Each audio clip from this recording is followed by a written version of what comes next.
Vamos então à nossa introdução, que diz o seguinte: a exortação à vigilância na presente lição abrange a dois aspectos da vida cristã. O primeiro diz respeito às palavras de Jesus na agonia em Getsêmani, na noite em que ele foi preso.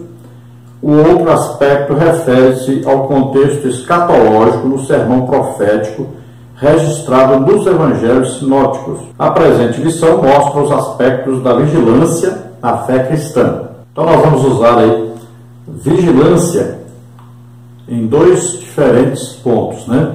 Primeiro no Getsêmani, antes de Jesus ser entregue para ser morto, e vamos ver também no sentido escatológico, a vigilância no sentido de anteceder, de ver alguma coisa que vai acontecer e entrar em oração antes, como maneira de se prevenir, né?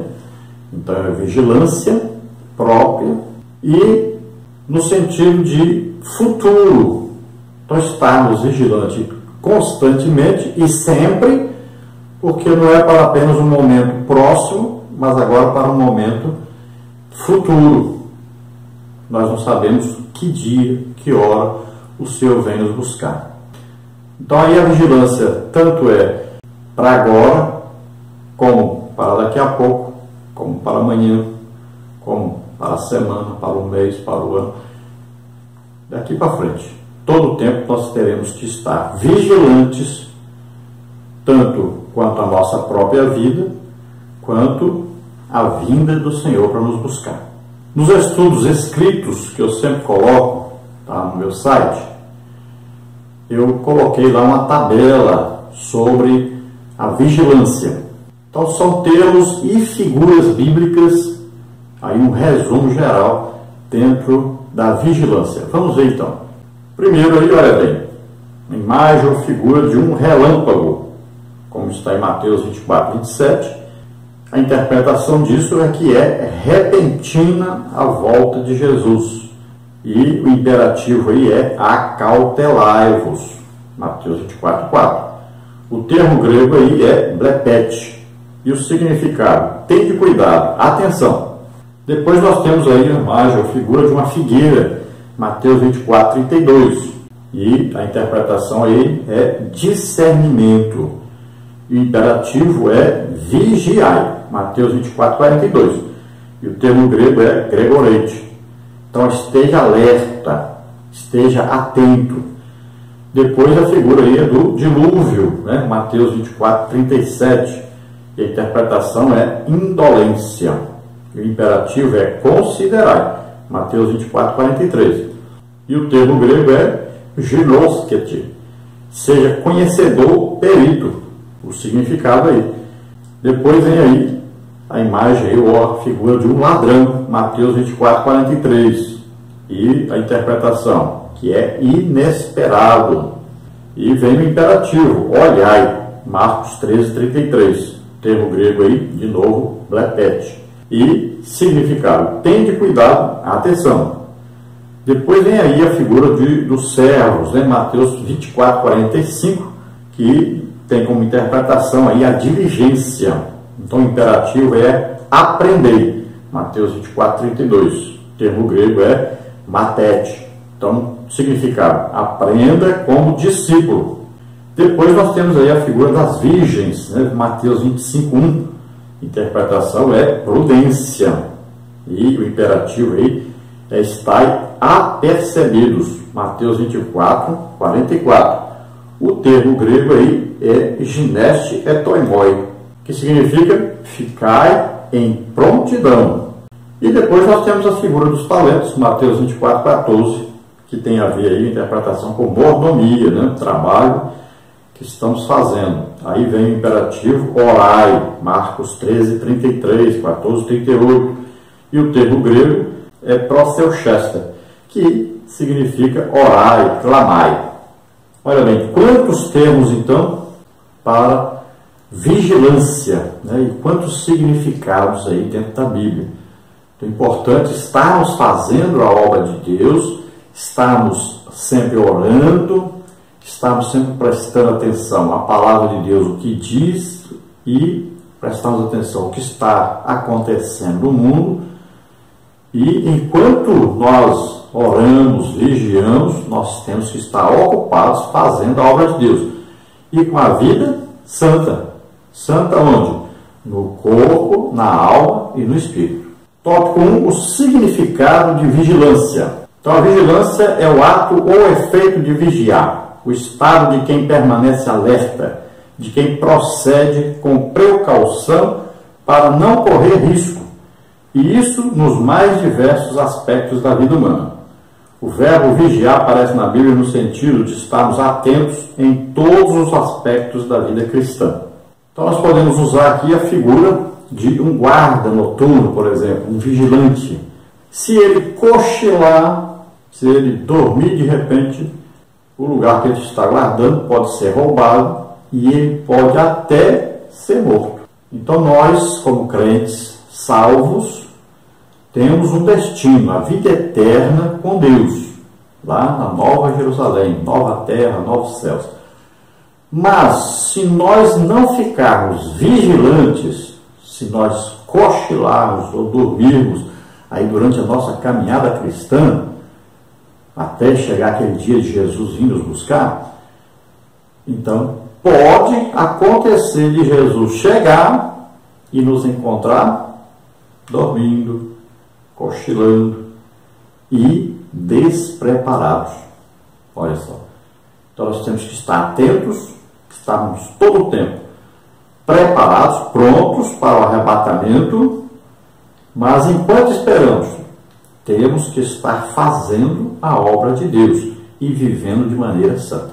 Então no tópico 1, o significado de vigilância, nós temos aí, subtópico 1, vigiar, estar alerta. Subtópico 2, vigiar, guardar, cuidar. E subtópico 3, vigiar, ser sóbrio. Subtópico 1, vigiar, estar alerta. A palavra que mais aparece no Novo Testamento grego para vigiar é o verbo gregoreu, vigiar, estar alerta, ser vigilante, que aparece 22 vezes. A ideia principal dessa vigilância é escatológica, Mateus 24, 42, 43, 25, 13. E isso que mostra nas passagens paralelas de Marcos e Lucas. Mas quando Jesus disse a Pedro, Tiago e João, ficai aqui e vigiai comigo, versículo 38, e isso significa que ele queria que seus discípulos ficassem acordados e continuassem a orar, ou talvez se protegessem de alguma intromissão enquanto oravam. Mas gregoreu é usado para denotar uma vigilância mais geral. 1 Coríntios 16, 13, Colossenses 4, 2, 1 de Pedro 5, 8. Então veja só que Jesus estava avisando que ele iria morrer, que iria ser preso, né? Ia sofrer na mão ali dos romanos, né? Dos judeus e romanos. Então ele estava avisando isso. E se ele estava orando e dizendo que estava chegando a hora, então os discípulos deveriam fazer o quê? Estar ali com ele, firmes, orando junto com ele, dando maior apoio e orando também por eles, porque seriam momentos difíceis. Imagine, ver Jesus sendo preso. O que eles iam ter que fazer? Ou eles fugiam ou morriam junto com ele. Era plano de Deus que eles morressem junto com Jesus? Não, de jeito nenhum. Como é que a igreja ia ter o seu início com aqueles que Jesus preparou para a fundação da igreja, se eles morressem junto com Jesus? Então, olha só, eles teriam que passar por momentos difíceis e não poderiam morrer junto com Jesus. Olha só, às vezes a gente fala, mas por que os discípulos não ficaram perto de Jesus? Por que não deram a vida, não morreram junto com ele? Eles não podiam fazer isso, na verdade. Eles foram treinados para continuarem vivos e a igreja ser fundada. Essa era a vontade de Deus. Vamos dizer que eles tivessem coragem para fazer isso, para morrer junto com Jesus. Mas esse não era o plano de Deus. Então o que aconteceu? Eles não foram vigilantes, não apoiaram Jesus na oração, e na hora que precisou deles serem valentes e estarem juntos com Jesus, o que eles fizeram? Fugiram. E ainda, depois foram, né? Pedro e João foram ver Jesus preso, apanhando, e não tiveram coragem de se revelarem discípulos de Jesus nessa hora. Então nós vamos ver que era um plano de Deus isso. Agora, que eles foram covardes? Foram. Medrosos? Foram. E nós muitas vezes somos. Muitas vezes nós não assumimos a nossa posição de cristãos na hora que precisa, no nosso trabalho, no nosso colégio, né? Dentro da nossa família. Então muitas vezes quando estamos aí perto dos nossos parentes, nossos amigos de infância, veja bem, existem várias situações onde nós deveríamos colocar nossa posição como cristãos e não colocamos. Então eles falharam, e isso acontece com todos nós.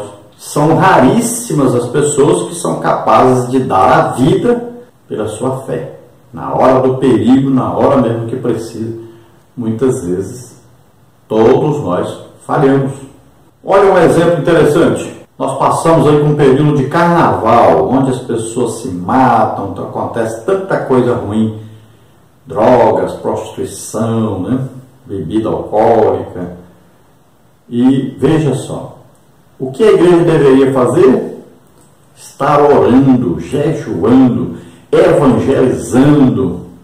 E o que a igreja faz? Vai para o retiro. Ou seja, ela fecha os olhos para o que está acontecendo e foge. Na hora que mais precisa da igreja presente, a igreja se esconde. Pode ver que antigamente não era assim. A igreja sempre tinha grandes programações públicas na época do carnaval. E hoje a igreja se retira, foge do problema, finge que não veio o problema. Vão cuidar das suas próprias vidas, vão se divertir, vai nadar, jogar futebol, cantar, né? Bastante. Colocam lá de vez em quando uma pregação em cima para justificarem-se, mas, na verdade, estão fugindo da guerra espiritual que deveriam estar travando. Subtópico 2, vigiar, guardar, cuidar. É o verbo grego agripneo, manter-se acordado, vigiar, guardar, cuidar. E só aparece 4 vezes no Novo Testamento. 2 delas no sentido escatológico do sermão profético. Marcos 13:33, Lucas 21:36. O vocábulo é usado para indicar vigilância nas orações e súplicas. Efésios 6:18. E apresenta ainda a ideia de cuidar ou velar. Obedecei a vossos pastores, sujeitai-vos a eles, porque velam por vossa alma. Hebreus 13:17. Então aqui o sentido seria o quê? De serem solidários a Jesus, orarem junto com ele, orarem até por ele, intercedendo por ele. Assim como nós temos que orar pelos que estão em eminência, orar pelos nossos líderes. E os nossos líderes têm o dever de orar pelas suas ovelhas. Isso é o quê? Intercessão. Então aqui é a oração da intercessão. É quando a igreja ora unida, ora junto. Aí é o tipo de oração. Existe a oração pública. Agora existe, é claro, a oração individual. Jesus disse, entra no teu quarto, fala com teu pai secreto, ele te recompensará publicamente. Então, é a oração ali individual e íntima, né? Oração só você e Deus. Agora, a oração da igreja é uma oração de intercessão, uma oração que se faz juntos, uns com os outros. E aqui, Jesus precisava do companheirismo dos seus discípulos. E eles foram dormir. Subtópico 3, vigiar, ser sóbrio. É o verbo nefo, literalmente ser sóbrio, mas que aparece no sentido figurado de vigilância, combinado com gregoreu, 1 Tessalonicenses 5:6, 1 de Pedro 5:8. Seu uso no sentido próprio pode ser visto em outras partes do Novo Testamento, 1 Tessalonicenses 5:8, 2 Timóteo 4:5, 1 de Pedro 1:18. Existe ainda o verbo eknefo, que só aparece uma vez no Novo Testamento, 1 Coríntios 15:34, traduzido por vigiar, na Almeida Revista e Corrigida, por tornar a sobriedade, na Almeida Revista Atualizada, e na Nova Almeida Atualizada, e por despertar, na tradução brasileira. Então aqui agora a palavra é ser sóbrio, ou seja, ser equilibrado, orando, estudando a palavra de Deus, jejuando, fazendo a obra de Deus. Tudo isso é vigilância durante a nossa vida toda. Então aqui já é um sentido de estar vigilante continuamente. E é por isso que a lição fala de estar vigilante constantemente.